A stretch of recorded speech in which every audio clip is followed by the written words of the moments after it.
Back injuries, one of the most common work-related disabling injuries in the United States. In 2005, the National Association of EMTs revealed that 47% of those surveyed suffered a back injury while on duty. Every time you move a patient, you risk injury. To make sure that neither you, your team, nor the patient is injured, you must properly lift, transfer, and carry using good body mechanics. This is your best defense against back injury. Acute or chronic lower back pain and stiffness that extends to the legs are common signs and symptoms of a back injury. Back problems are usually not caused by one single event. It's more commonly an accumulation of multiple events and repetitive activities. Applying the principles and techniques of proper lifting and moving every day so that they become automatic will minimize your risk and increase your safety, even in the most challenging situations. Moving a patient or object is a two-step process. The first step, decision-making and planning. The second step is the actual lifting and moving. Begin by sizing up the situation. Consider the needs of the patient and what the best position will be for them with regard to their condition. Consider the environment. Are there stairs, elevators, narrow halls, or rough terrain, which will affect your transport device decision? Now, if we have a rock over there, and we'd be going right up through there. Consider the weight of the patient and if you or your crew has any physical limitations that affect your ability to move the patient. Call for more resources or additional help if necessary. There's a little wall right here. Watch your feet. Okay, some concrete little wall here. Communicate your plan and actions to the patient and your crew. Communication is imperative and should be continuous as you indicate readiness, navigate difficult environments, and plan the next phase of the move. When performing a lift or move, there are some basic principles to always keep in mind. Position your feet properly, shoulder length apart, on a firm level surface. Use your leg muscles to lift, not your back. Keep the weight of the object as close to the body as possible. Never turn or twist your body when lifting. There are many kinds of patient-carrying devices: stretchers, backboards, stair chairs. Whenever possible, it is safer and more efficient to move patients on a wheeled device. Know the advantages and limitations of each kind of device and how to prepare and use them. Practice so you can move quickly, safely, and efficiently. Lifting and carrying are dynamic processes. To ensure that no one individual suddenly bears unexpected dangerous weight and to reduce the risk of injury, you must know where rescuers should be positioned and how to give and receive lifting commands. Certain patient conditions such as spinal injury, head injury, or pregnancy call for special lifting and moving techniques. Also, special consideration and equipment may be needed when moving bariatric or large patients to prevent injury to yourself and the patient. Most gurneys are rated to handle up to 500 pounds. However, when raised to their full height with extremely heavy patients, some can be unstable. The power lift or squat lift technique allows you to maintain your best lumbar posture. These lifts are your best defense against injury. If your thighs or knees are not very strong, the power lift is your best option. Keep your back locked and don't bend from the waist. Turn your feet slightly outward, shoulder width apart. Tighten the muscles of your back and abdomen, keeping your back straight. Straddle the object. Your feet are flat with your weight evenly distributed just forwards of the heels. Bend your knees, bringing your center of gravity closer to the object to be lifted. You should feel as if you are about to sit down, not fall forward. To provide balance as you lift, place your hands 10 inches apart from each other, palm side up. This is called the power grip. Using as much of the hand surface as possible, the fingers and palms are in complete contact with the object, and all fingers are bent at the same angle. This allows you to obtain the maximum force. As you begin lifting, your back is locked as the force is driven through the heels and arches of your feet. Your upper body comes up before the hips. When lowering the wheeled stretcher or other objects, reverse the steps. Avoid bending at the waist. The squat lift technique is useful for responders with healthy knees and strong thighs, or for rescuers with a weak leg or ankle. Place your weakest leg or ankle slightly forward and keep it flat on the ground throughout the lift. Squat down until you can grasp the stretcher using the power grip.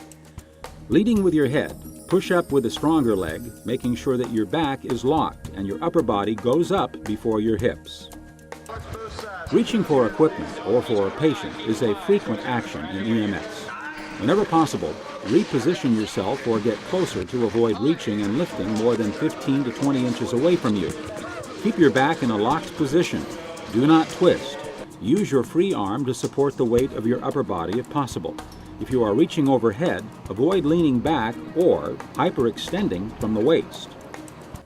Lifting or carrying equipment with one hand is necessary at times. Use the one-handed carrying technique. Keep your back in a locked position, maintain proper body mechanics, avoid leaning to the opposite side. Bend at the hips, not more than 45 degrees, and not from the waist. When moving a patient, whenever possible, push, don't pull. Keep the load between your shoulders and hips, through the center of your body, and as close to you as possible. Keep your back straight and bend your knees slightly. Keep your elbows bent and close at your sides. If the object is below the waist level, the push or pull should come from a kneeling position. We're going to lift you up and put you on our chair, okay? Give me your wrist. Stairs are challenging and increase injury potential. Whenever possible, the stair-chair technique is always the preferable method for patient transport up or down the stairs. Using proper body mechanics, keep your back in a locked position. Okay, ready? Yep. Flex at the hips, bend at the knees. Keep the weight and your arms close to your body. Place a spotter behind the lead carrier to direct the move and to navigate. They should continually communicate information about the conditions ahead. If a stretcher or gurney is not practical and the patient is on a backboard, the 4-point carry should be used. This is a 4-rescuer maneuver. Position rescuers according to their abilities, size, and strength. The patient is carried feet first. On the count of 3, using a power or squat lift, 4 rescuers face each other and lift. Once the patient is lifted, the responders turn towards the feet of the patient and walk forward using the one-hand carry technique. Whenever possible, grasp a cot or backboard with your palm faced up. This is called the power lift. Because the arm and hand have the greatest lifting strength when facing palm up, it allows the maximum force from your hands. If you lift with the palm down, the weight is supported by the fingers instead and can force the fingers apart, causing you to lose your grip. Before lifting or carrying a patient on a cot or backboard, estimate the weight of the patient and determine if there are any limitations in your team's abilities. Coordinate your movements and constantly communicate with them. Do not twist your body and keep the weight you are carrying as close to you as possible. Keep your back in a locked-in position, flexing at the hips, not the waist, bending your knees. In the best circumstance, moving a patient should be done in an orderly, planned, and unhurried fashion. This protects you from injury and the patient from further injury. This is called a non-urgent move. There are 2 other general types of moves that may be necessary at times: emergency moves and urgent moves.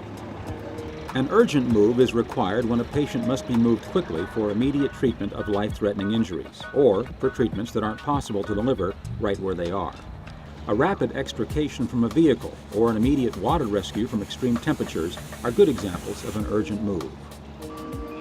Emergency moves are used when there's potentially life-threatening danger to the rescuer, such as fire, explosives, fuel leaks, gunfire, or hazardous materials. The patient is moved before any kind of care or assessment is provided.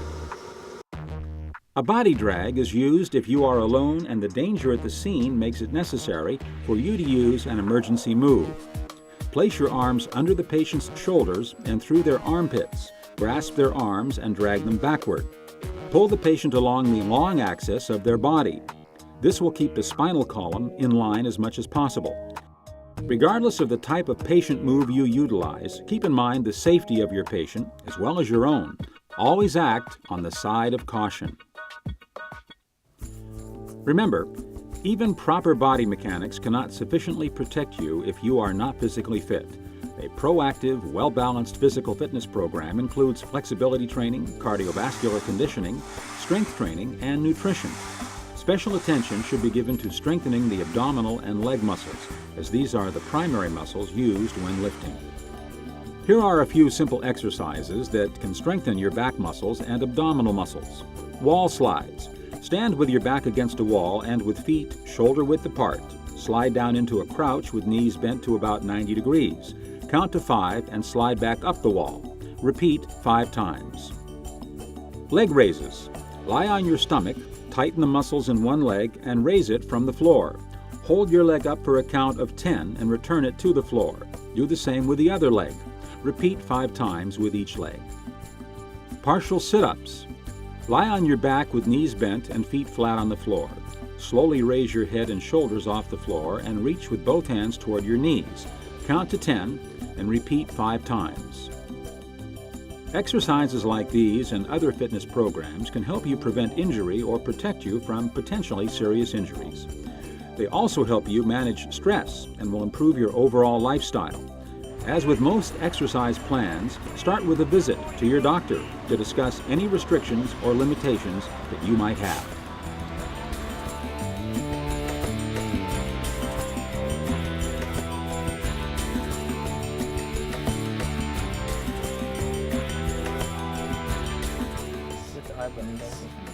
In 3, 2, 1. No. I'm calm. Hey, bring it out. Get out of the pressure! I'm okay. Talk amongst yourselves. Positive attitude in the room. Oh, this is what I need to be doing. That's it. Yeah. What are these Oh, yard this sales? is really high, guys.